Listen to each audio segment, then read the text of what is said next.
हाँ साम, यदि पिताश्री को मेरे इसी संबंध में मेरा हित दिखता है तो मैं उन्हें निराश नहीं करूंगी।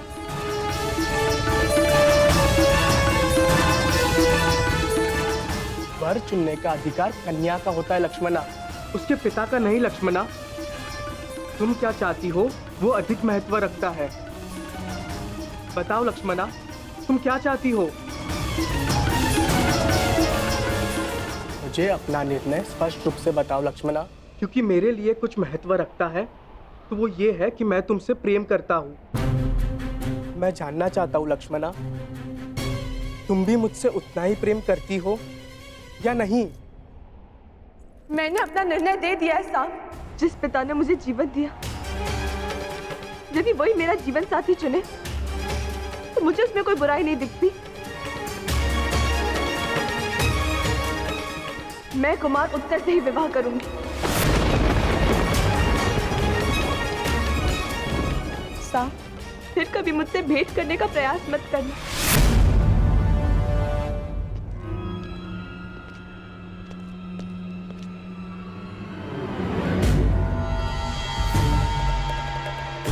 ठीक है, मैं कभी तुम्हारे सामने नहीं आने का वचन देकर चला जाऊंगा। बस इतना बता दो, तुम्हें मुझसे प्रेम है या नहीं?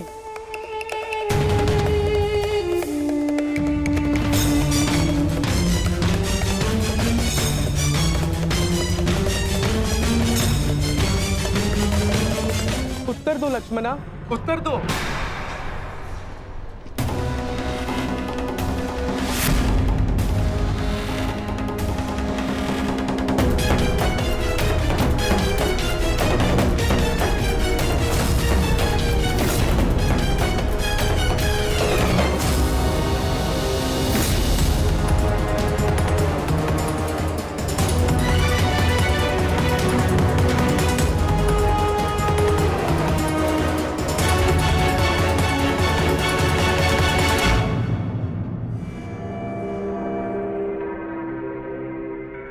क्या हुआ?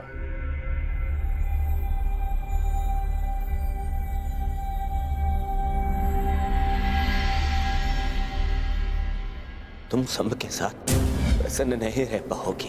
तुम्हारे साथ केवल तुम्हारा भविष्य नहीं, हस्तिनापुर का भी मान और सम्मान जुड़ा है। अब निर्णय तुम्हें लेना है। क्या चाहिए तुम्हें? अपने पिता का सम्मान या फिर अपना स्वप्न?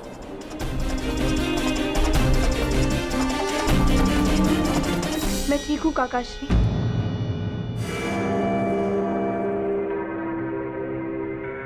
कुमार केवल मुझे विवाह संबंध की बधाई दे रहे थे। आज्ञा दीजिए, मुझे उत्सव के लिए तैयारी के लिए जाना। रानी,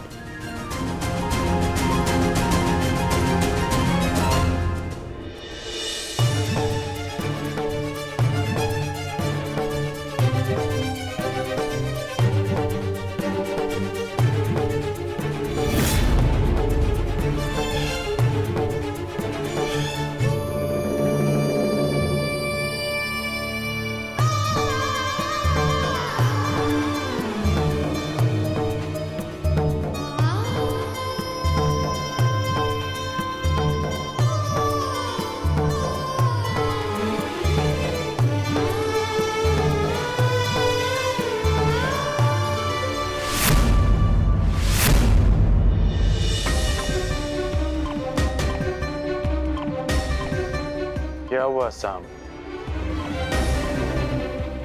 कोई समस्या है?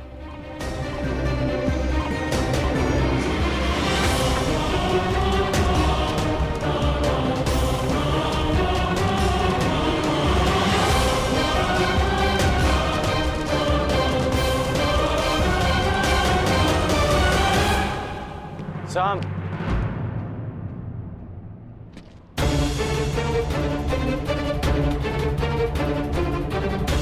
तुम्हारे स्थान पर कोई और होता तो अब तक मेरे बाणों के प्रहार से वो विराट नगर के बाहर होता। परंतु मैं वासुदेव का सम्मान करता हूं, इसलिए शांत हूं। फिर कभी कुमारी लक्ष्मणा के निकट आने का प्रयास मत करना, अन्यथा मैं विवश हो जाऊंगा। संभ को ना आपके वासुदेव से भय है और ना ही उनका सम्मान करने वालों से। इसीलिए फिर कभी मुझे धमकाने का प्रयास मत कीजिएगा। है और ना ही उनका सम्मान करने वालों से। इसीलिए फिर कभी मुझे धमकाने का प्रयास मत कीजिएगा। तुम धमकाने में और चेतावनी देने में अंतर नहीं समझ रहे हो। हाँ, सब कुछ ठीक है ना साहब? कोई तुम्हें कष्ट नहीं दे रहे ना?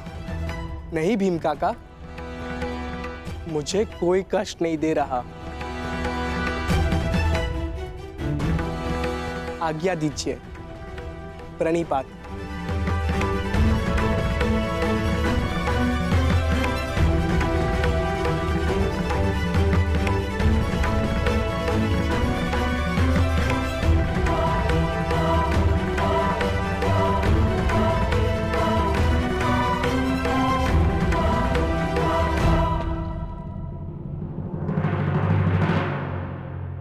स्मरण रहे अंगराज, ये मेरे भतीजे अभिमन्यु के विवाह का उत्सव तुम्हारे रंगभूमि नहीं, कहीं भी पहुंचकर अतिथियों को कष्ट पहुंचाने का तुम्हारा पुराना अभ्यास है।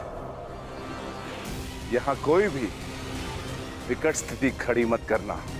मुझे स्मरण है कि मैं यहाँ अतिथि बनकर आया, यहाँ से केवल आतिथ्य लेकर लौट जाना चाहता हूँ। यहाँ चल रहे किसी भी प्रपंच का भाग बनने की मेरी कोई आकांक्षा नहीं। यदि यहाँ किसी ने विकट स्थिति को जन्म दिया तो मुझे उसे काटना अच्छी तरह आता है और इसे तुम भली भांति जानते हो।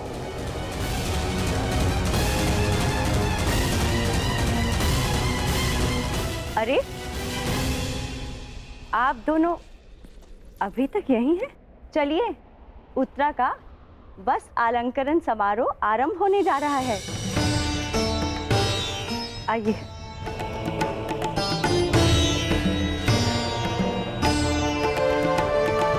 सुनो सेवक, जिस विशिष्ट भोजन के विषय में मैंने कहा था, क्या उसकी व्यवस्था हो गई? जी भद्र, 50 सेर भात, 100 सेर साग, 200 सेर मिष्टान और राजभोग तैयार है। इतने भिन्न और विशिष्ट भोजन किसके लिए विकोधर? क्या कोई सैनिकों का दल आने वाला है यहाँ? नहीं महारानी, ये मेरे पुत्र की क्षुधा शांत करने की व्यवस्था है। वो भी इस विवाह समारोह में आ रहा है। हम आपके इस पुत्र को मिलने के लिए उत्सुक हैं। निश्चिंत रहिए महारानी, जब आएगा तो सभी को स्वयं ज्ञात हो जाएगा।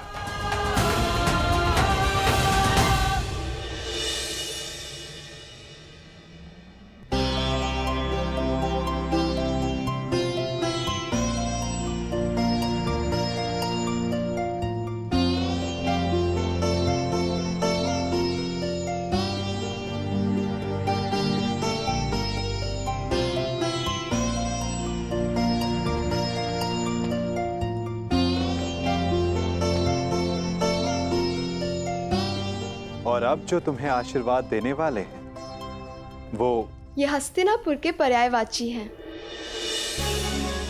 महाराज धृतराष्ट्र के ज्येष्ठताश्री, अपने वचन के लिए किसी भी सीमा तक जाने वाले महान योद्धा, गंगापुत्र महामहिम भीष्म।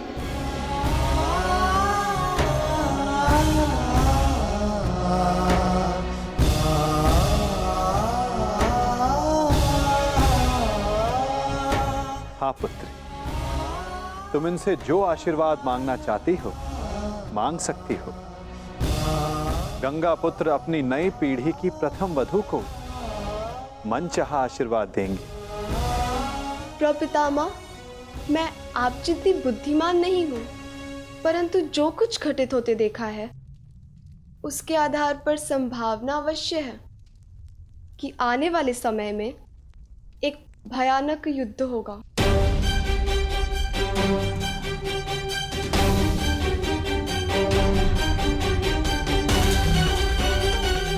और योद्धा धर्म के आधार पर मेरे होने वाले पति को भी इस युद्ध में सम्मिलित होना होगा। इस परिवार की बहू और एक पत्नी होने के नाते मैं आपसे अपने पति की दीर्घायु का आशीर्वाद मांगना चाहती हूँ।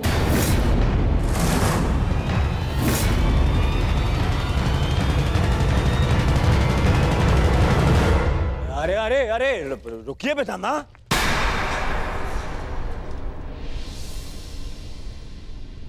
क्या हो रहा है पितामह? ये कैसी कामना है? वही कामना युवराज जो हर पत्नी अपनी पति के लिए करती है, और इस कामना में कुछ भी अनुचित नहीं। शेष ये गंगा पुत्र पर निर्भर करता है कि वो ये आशीर्वाद देना चाहते हैं या नहीं।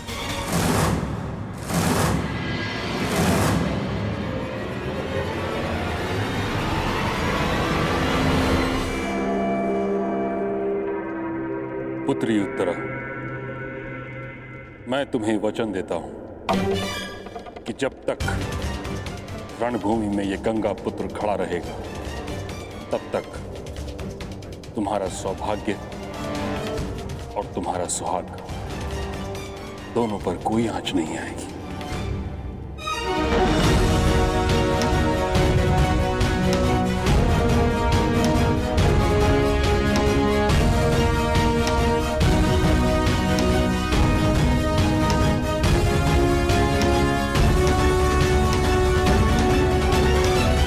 लक्ष्मणा कुमार उत्तर से विवाह कर रही है और वो तुम्हें देखना तक नहीं चाहती। हाँ मित्र, सही सुना तुमने। परंतु वो ऐसा कैसे कर सकती है? वो तो केवल तुमसे प्रेम करती। तुम्हारी लक्ष्मणा ने ही मुझे संदेश लेकर तुम्हारे पास भेजा था। और अब लक्ष्मणा का कहना है कि वो मेरा मुख तक नहीं देखना चाहती।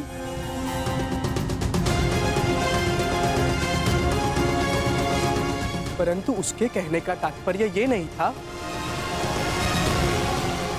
मैं समझा नहीं। उसने ऐसा कहा, परंतु उसके कहने का यह तात्पर्य नहीं था। मुझे तो तुम्हारे कहने का तात्पर्य समझ नहीं आ रहा मित्र। तुम नहीं समझोगे मित्र, क्योंकि तुमने अभी तक प्रेम नहीं किया। प्रेम में शब्द सत्य नहीं कहते। सत्य दृष्टि में छिपा होता है, और सत्य ये है कि लक्ष्मणा मुझसे अब भी प्रेम करती है। मुझे पहेलियां समझ नहीं आती मित्र। अपना मंतव्य स्पष्ट कहो। ये तो मुझे भी स्पष्ट नहीं। हर कोई भिन्न भिन्न खेल खेल रहा है। मेरे महान पिता का कहना है कि जो हुआ अच्छे के लिए हुआ, और गांधार राज का कहना है यदि मुझे युवराज दुर्योधन के समक्ष खड़ा होना है और लक्ष्मणा का साथ चाहिए तो मुझे उनकी भांति बनना होगा, उनकी भांति करना होगा। कुछ समझ नहीं आ रहा। मैं भला युवराज दुर्योधन की भांति क्यों बनूं? क्या करूं उनकी तरह? समझ नहीं आ रहा। मैं कैसे इस विवाह को रोकूं? परंतु मुझे ये पहेली समझ में आ गई है मित्र। मैं जानता हूं अब क्या करना है। क्या? तुम्हें अपने प्रेम पर पूर्ण विश्वास है ना? तो चलो मेरे साथ। कहाँ? लक्ष्मणा का हरण करने।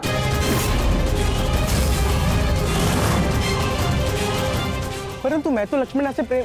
गांधार राज के संकेत को समझो मित्र। युवराज दुर्योधन की भांति बनने का अर्थ है कि तुम्हें उनकी भांति साहस दिखाना होगा। उनकी भांति करने का अर्थ है जैसे उन्होंने राजकुमारी भानुमति का अपहरण किया था, वैसे ही तुम्हें भी करना होगा लक्ष्मणा को पाने के लिए। मित्र,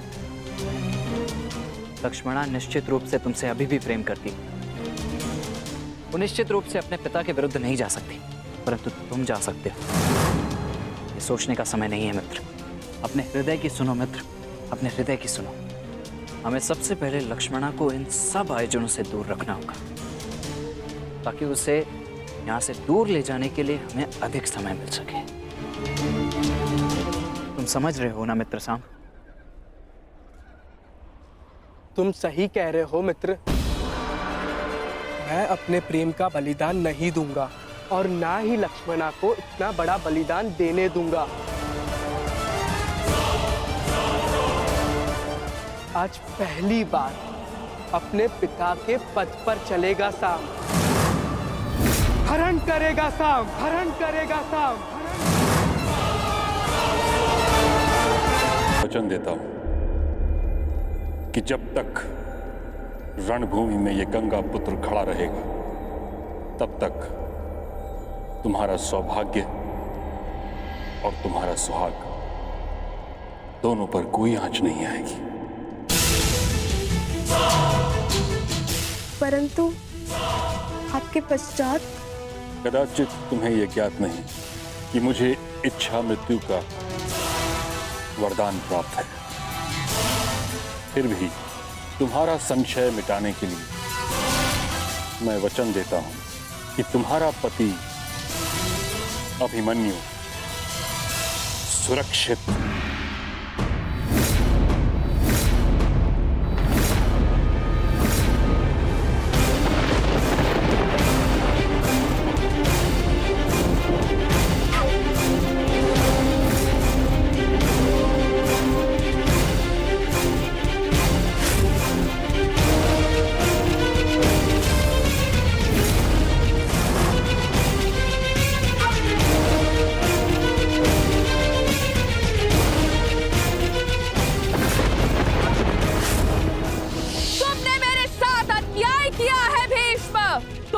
हस्तिनापुर के सिंहासन के लिए मेरा जीवन नाश कर दिया, मेरा त्याग कर दिया। मैं नया जन्म लेके आऊंगी भीष्म, तुमसे प्रतिशोध पूर्ण करने।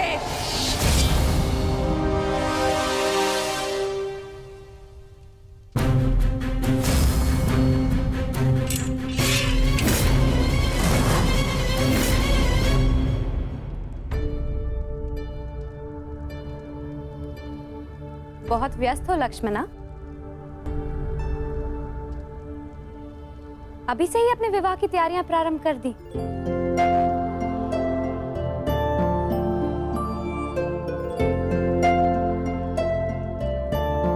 प्रणिपात काकीश्री। प्रसन्न रहो पुत्री। एकांत। तुम्हारी सासश्री तो राजकुमारी उत्तरा के वस्त्र अलंकरण समारोह में व्यस्त हैं। इसलिए वो चाहती थी कि ये सभी उपहार हम तुम तक पहुंचा दें। और वैसे भी महारानी सुदेशना से अधिक मेरा मन है कि मैं तुम्हें होने वाली महारानी की भांति सजते हुए देखूं।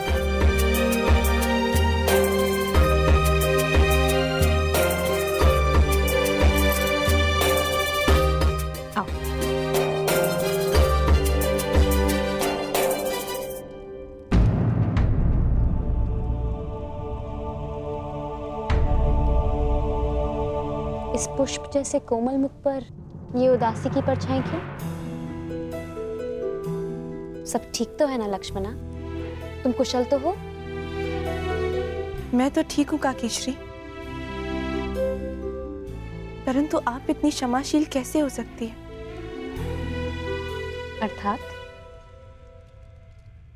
अर्थात मेरे पिताश्री ने जो किया वो भुलाया नहीं जा सकता, और मैं जानती हूं कि क्षमा भी नहीं किया जा सकता।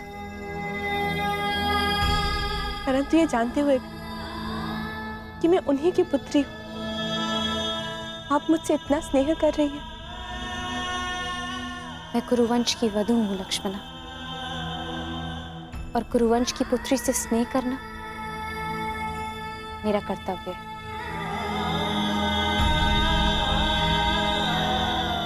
मैं आपसे कुछ मांग सकती हूँ काकीश्री?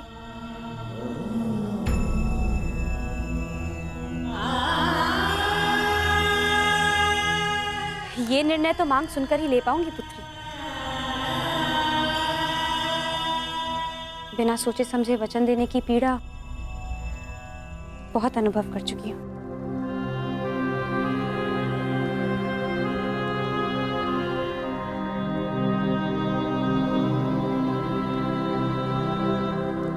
हो सके तो मेरे पिताश्री को क्षमा कर दीजिए।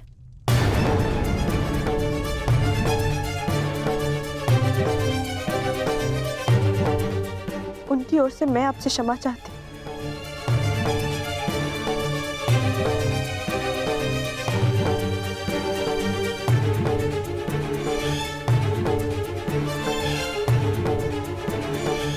जानती हो लक्ष्मणा, हम स्त्रियों के जीवन की सबसे बड़ी भूल क्या होती है कि हम अपने जीवन में आए हुए पुरुषों की भूलों की क्षमा मांगती हैं और उनकी भूलों का दंड स्वीकार करती हैं। और वो इसलिए क्योंकि कदाचित हमें यही सिखाया जाता है। मैं कुछ समझी नहीं।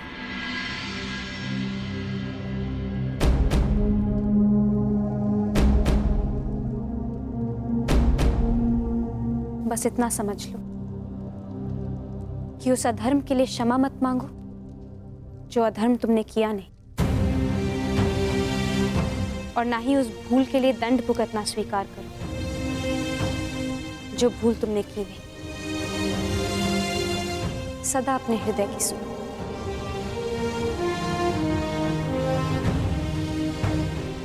क्या आपने अपने हृदय की सुनी थी जब आपको जीवन में कोई विकल्प नहीं दिया गया और 5 पुरुषों से विवाह करना पड़ा?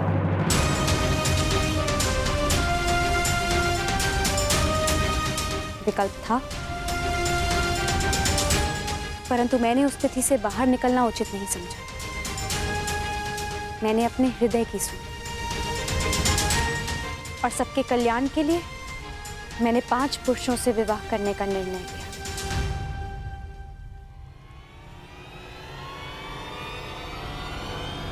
मैं तुम्हारे पिताश्री को क्षमा नहीं कर पाऊंगी।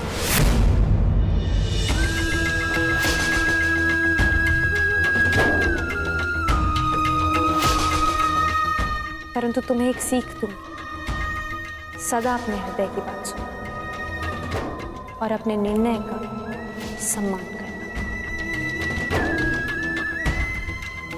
अपने जीवन से जुड़े किसी भी निर्णय के लिए कभी किसी और पर निर्भर मत होना। पांचाल कुमारी की जय हो। पांचाल से कुमारी शिखंडिनी और कुमार दृष्टद्युम्न पधार चुके हैं।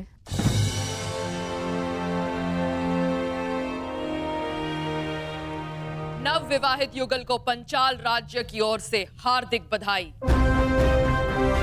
ये भेंट स्वीकार करें। ये स्वर्ण मुद्रा पंचाल राज्य और हमारे मित्र राज्य विराटनगर और पांडवों के प्रति संधि और सहयोग का प्रतीक है।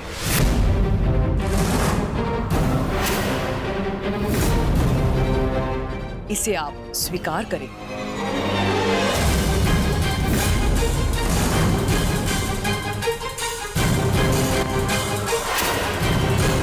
ये कटार पंचाल राज्य और हमारे मित्र राज्य की शक्ति दर्शाती है।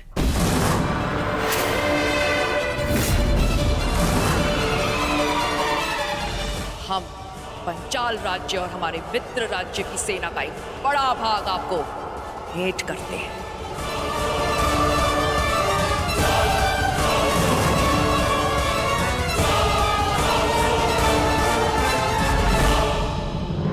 पांचाल राज्य और उसके पड़ोसी मित्र राज्य की भूमि का संकेत है। हम पांचाल अथवा हमारे मित्र राज्य की भूमि का एक बड़ा भाग आपको भेंट करते हैं।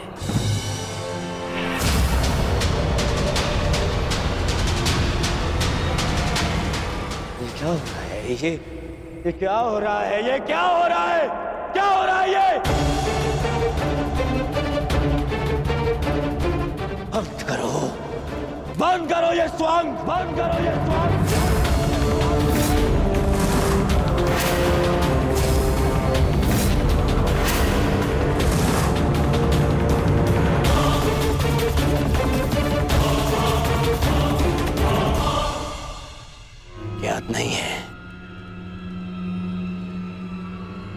विजय के पश्चात तुम्हारे पांचाल पर मेरा अधिकार है, हस्तिनापुर का अधिकार है।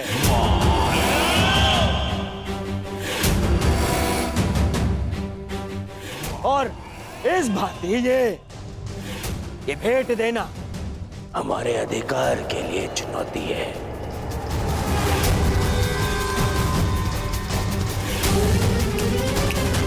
यदि ये भेंट वापस ना ली गई तो मैं इसे युद्ध की चुनौती मानूंगा।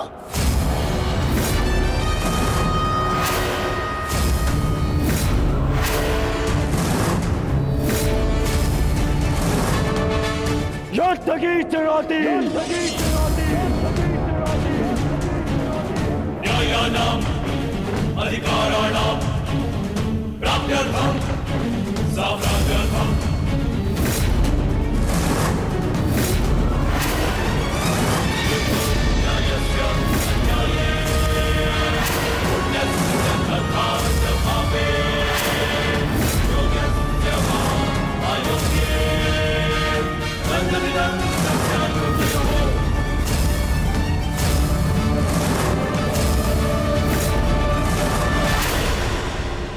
क्या पिताश्री ने तुम दोनों को यहाँ पहरेदारी करने को कहा है?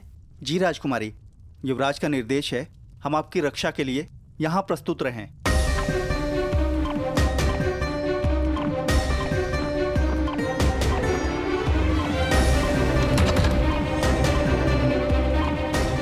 हस्तिनापुर की राजकुमारी लक्ष्मणा का हाथ विराट कुमार उत्तर के हाथ में देने का प्रस्ताव रखता।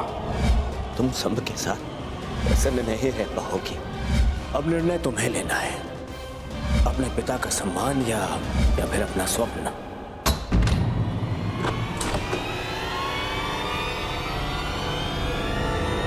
कौन है वहां? अरे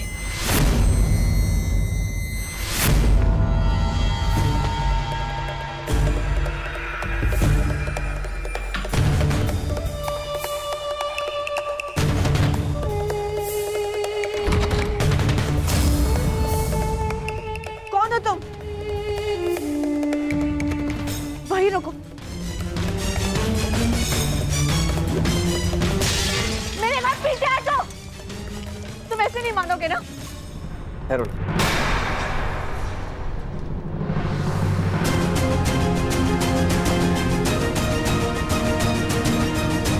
रिश्ते, तुम यहाँ क्या कर रहे हो? ये बताने का समय नहीं है लक्ष्मण, समय कुछ कर दिखाने का है।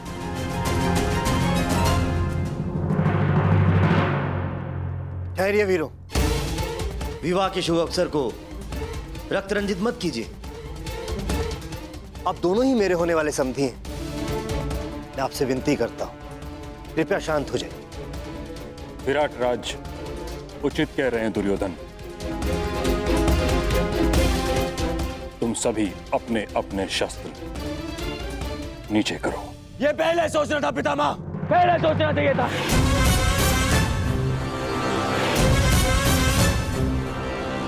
ना मैं, ना यहां कोई मूर्ख नहीं है, सब दिख रहा है।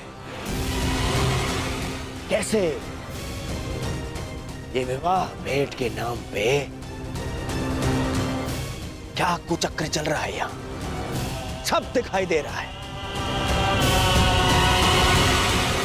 सत्यवचन दुर्योधन, मैं तो भली भांति ये भी जानता हूं कि ये किसके संकेत पर हो रहा है।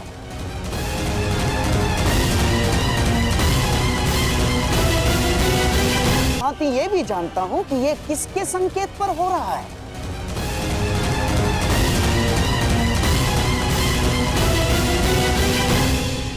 मुझे ये विराट राज से ऐसी आशा नहीं थी पितामह, नहीं थी ऐसी आशा।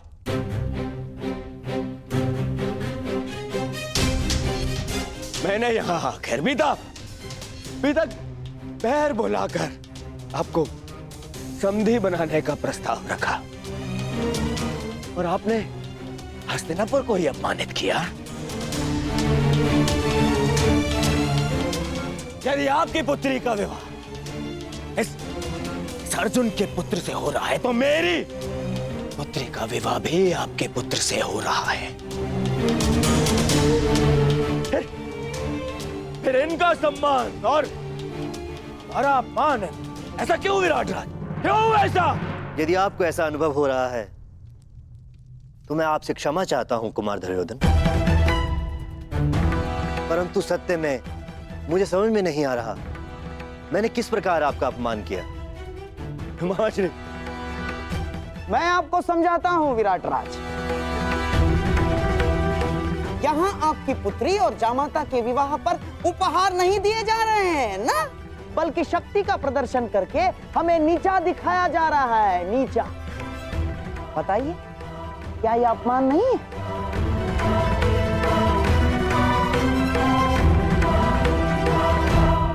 और तुम पांचाल कुमारी, जो उपहार तुम यहाँ भेंट स्वरूप लाई हो, उसमें केवल मेरा और हस्तिनापुर का अधिकार है, केवल मेरा। ये कौरवों की संपत्ति है, तुम्हारी नहीं। क्योंकि मित्रकर्ण मेरे आवाहन पे एक विजय प्रयाण के समय तुम्हारे पिता को पराजित किया था, पांचाल को पराजित किया था।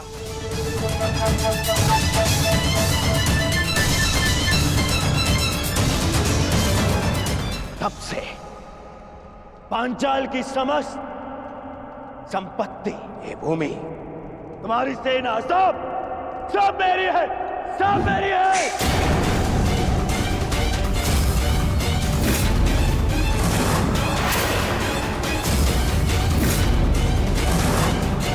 हम कौरवों की है।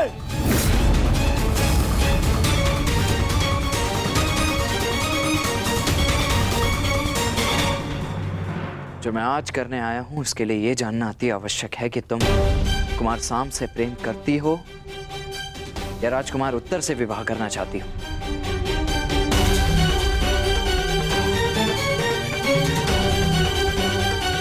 इस प्रश्न का उत्तर मैं कुमार सांप को पहले ही दे चुकी हूँ।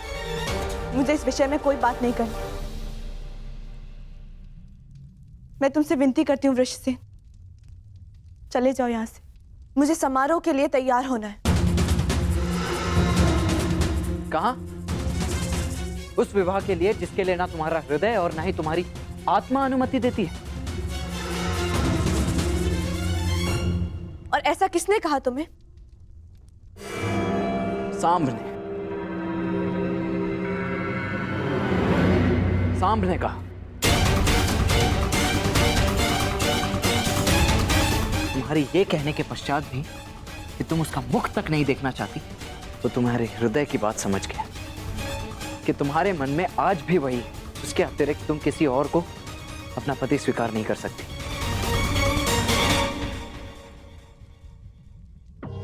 ये जीवन तुम्हारा है लक्ष्मण, तो निर्णय भी तुम्हें ही लेना है। मैं केवल ये कहना चाहता हूं कि अभी भी अवसर है। बताओ तुम्हारे हृदय में क्या है?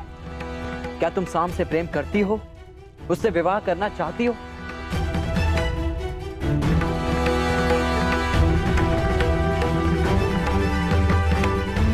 सदा अपने हृदय की बात सुनना और अपने निर्णय का सम्मान करना। अपने जीवन से जुड़े किसी भी निर्णय के कभी किसी और पर निर्भर मत होना। बताओ लक्ष्मणा, ये अंतिम अवसर है।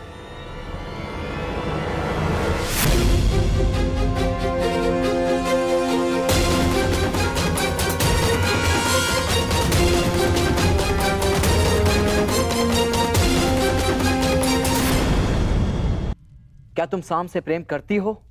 उससे विवाह करना चाहती हो? बताओ लक्ष्मणा, ये अंतिम अवसर है।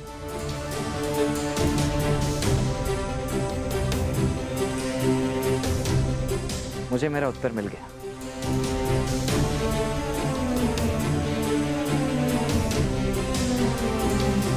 रुक जाओ वृषसेन।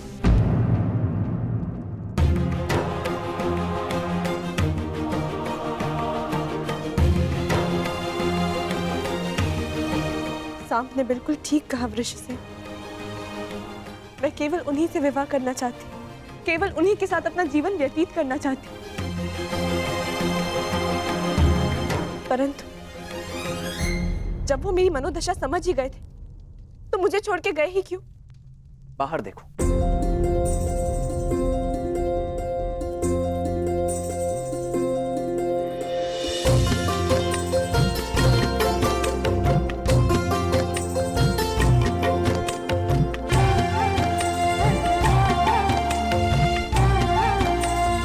एक दूसरे को देखने के लिए बहुत समय मिलेगा लक्ष्मण, परंतु एक दूसरे के साथ जाने के लिए समय कम। शीघ्र तैयार हो जाओ। तैयार? परंतु किस लिए?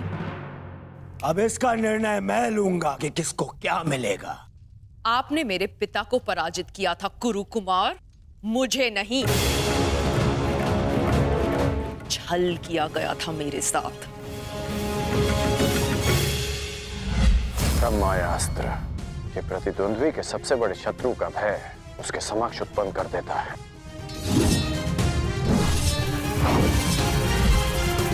ब्रह्म का उपयोग करके मुझे युद्ध से वंचित किया गया, और युद्ध का ये नियम है, जो पराजित नहीं वो अधीन नहीं। इसलिए ये भेंट देने का मुझे अधिकार है। पांचाल की यही नीति है। मैं तुम्हें चुनौती देता हूं, स्वीकार करो। अभी इसी क्षण इसी सभा में ये निर्णय हो जाएगा कि कौन किसको पराजित कर सकता है।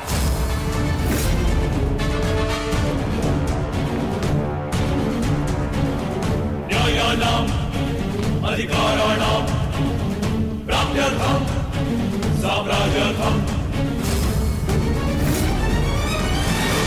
न्यायस्य अन्याये पुण्यस्य तथा च पापे योग्यस्य वा अयोग्ये बन्धने सत्यायोगयोः।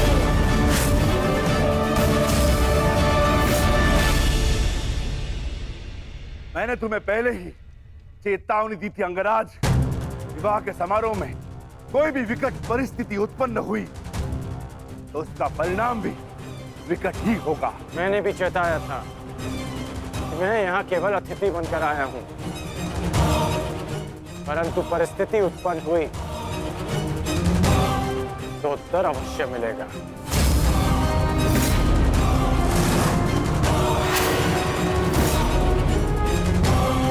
ठहरो,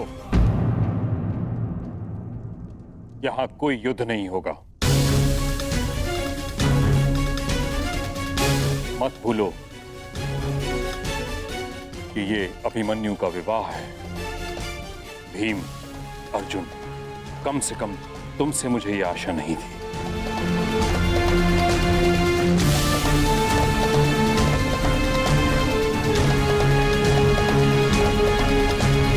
मैंने केवल हस्तिनापुर का अधिकार प्रस्तुत किया है, और कुछ नहीं। आप ही बताइए, जब पांचाल पर अब भी मेरा अधिकार नहीं है, हमारा अधिकार नहीं है। यदि अधिकार की बात है तो कहां है इंद्रप्रस्थ, जिस पर अज्ञातवास पूर्ण होते ही हमारा अधिकार होना चाहिए था। कैसा अधिकार? क्या तुम्हारी स्मृति पे 13 वर्ष के समय ने धूल जमा दी है दुर्योधन? क्या तुम्हें स्मरण नहीं कि शर्त यह थी कि 12 वर्ष का वनवास और 1 वर्ष का अज्ञातवास पूर्ण होते ही हमें फिर से हमारा छीना हुआ राज्य वापस मिलेगा, और ज्येष्ठ युधिष्ठिर फिर से सम्राट बन जाएंगे।